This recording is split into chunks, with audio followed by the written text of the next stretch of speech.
ఏంటయ్యా ఇది? మిమ్మల్నే ఆ విష్ణుమూర్తికి 10 అవతారాలే, కానీ నాకెన్ని పెట్టారు?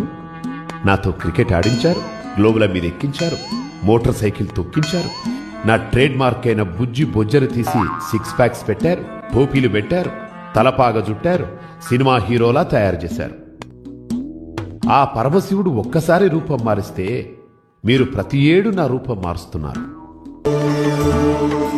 అసలే ఇరుకు రోడ్లు, గతుకుల సందులు, వీటితోనే ట్రాఫిక్ జామ్లు అవుతుంటే నా పండుగ పేరుతో వాటిని ఇంకాస్త పెంచేలా రోడ్ల మీద ఆ ఊరేగింపులేంటి, ఆ డాన్సులేంటి, జనాలు ఇళ్లకి చేరలేక నన్ను తిట్టుకుంటున్నారయ్యా.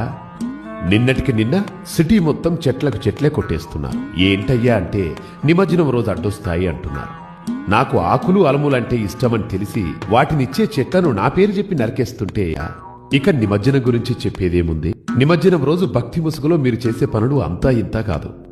నా విగ్రహం వెనకాల క్వార్టర్ బాటిళ్ల కేసులు, గుడంబా క్యాన్లు, నా విగ్రహం ముందు తాగి తూలుతూ వికృత విన్యాసాలు,